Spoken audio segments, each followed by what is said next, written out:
I'd like to address some of the comments that have been made during this discussion of Ordinance 1209 amended. I'd also like to address some of the objections the mayor listed in her notice of veto. As far as the third whereas clause in Ordinance 1209 amended is concerned, the mayor referred to it in her comments at the last meeting, describing it as an embarrassment and sad, and also listed it in her objections as untrue. Now, I'll read it here. It says, whereas there have been systematic efforts to lower standards in the public construction market, in this less regulated environment, unscrupulous contractors find more opportunities to cut corners on workers' wages, materials, craftsmanship, and worker safety, and thus gain an unfair cost advantage, possibly driving legitimate contractors out of the market and leaving cities with a substandard and possibly unsafe product. Well, this may not be the flowery and upbeat language that some would like to see used in municipal legislation. I believe it very accurately describes what has been happening to the American construction industry and American industry in general over the past 40 years. This obviously has been facilitated at other levels of government with coaxing of powerful interest and has nothing to do with Fairview Park. No reason to take offense to this from a Fairview Park point of view, other than the fact that we could possibly be the unfortunate beneficiary of the results of these types of policies. So that, like I said, while that may not have been the flowery language that some would like to see, I think it very accurately describes what's been going on.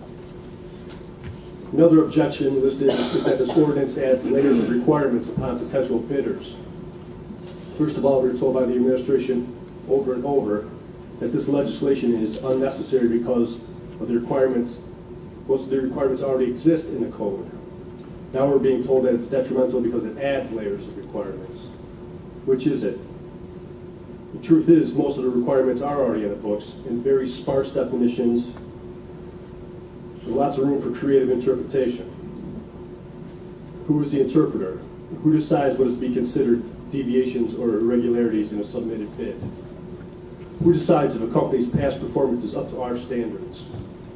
At the moment, it's a board of control, which consists of one member of city council, the mayor, the mayor's appointed cabinet, essentially removing the other half of the separate but equal executive form of government from the decision-making process as far as the awarding of contracts is concerned.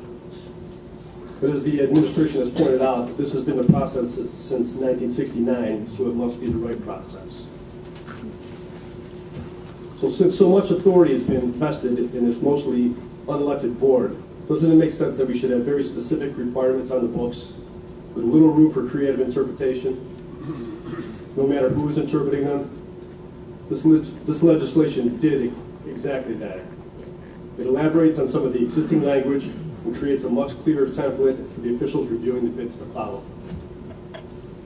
I think the Westlake newspaper stated it well in their March 2012 opinion page article, in which they wholeheartedly endorsed this legislation, saying, "Pile on the pounds of prevention."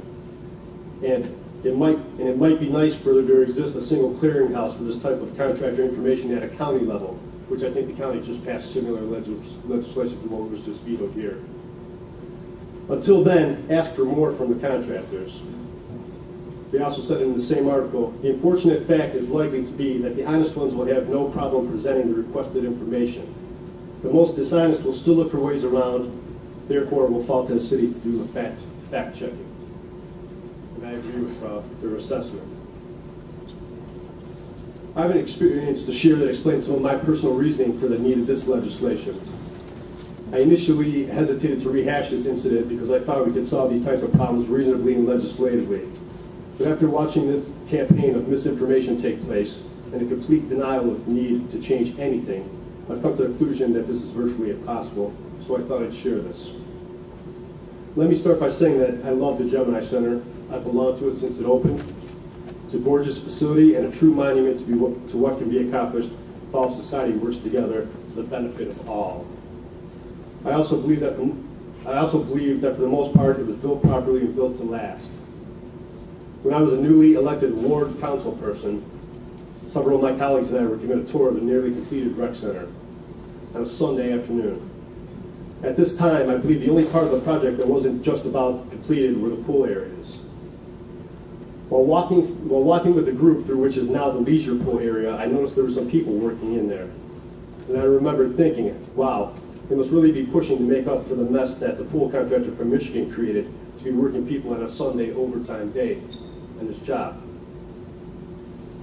Then I noticed some people working on corrugated sheet metal acoustic panels. These are the kinds of things that I noticed when I look at job sites.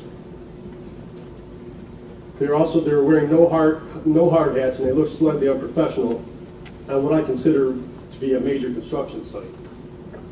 But that isn't all that drew my attention to them. What did was that one of them was a kid. I couldn't believe my eyes. So while the rest of the tour group made their way into the mechanical room, I made my way over to them and asked them a few pointed questions. First of which was, what's he doing here? I believe one replied that the boy belonged to him and was just leaving. I remember thinking, my God, who hired these clowns to work on our multi-million-dollar rec center? I can only hope the kid wasn't helping them. If he wasn't, he was at the very least standing there while they were working. But it did look to me as if he had been helping. Being a construction worker for over 23 years now and seeing some of the horrific injuries that I've seen occur on the job site, it still makes me shudder to think what could have happened here. The one and only time I stepped foot on this job site during the entire span of its construction, and this is what I see. After the tour ended, I pulled our guide aside in private and explained what I had witnessed. Of course, I was assured all the proper bidding hires and hiring procedures were followed, and you must be mistaken now, Mike. That is the same reaction I received from the administration. Another concern around the same time, not quite on that same level, was when I found out the city had hired a family, I believe from Tennessee, to perform the concrete work on both of the pools at the General Center. A mother, father, and their children were all performing the actual hands-on work, the concrete of the pools. When I inquired with the administration as to what they were all about and stated that I thought there were plenty of capable cement finishers and laborers in the Cleveland area, many who have been out of work for years now, that are capable of doing it, I was told that these people are specialists in this type of work and no one in the Cleveland area was capable of doing this type of work. I found this a little hard to believe, but this is what I was told. I never witnessed them work at their specialty craft though, because I was also told by the administration that they are just the nicest, quaintest, sweet people who only work in the evening as they don't like to be watched. Needless to say, after hearing that one, I immediately sought to introduce legislation that would better monitor the awarding of the city's public works projects. And needless to say, I was immediately shouted down. That was 2008. Unfortunately, much hasn't changed. In closing, I'd just like to say that I've always been an outspoken advocate for workers' rights. I've never made a secret of my beliefs. Does that make me a lobbyist, as I was ridiculously accused of being from this dais 2 weeks ago? No.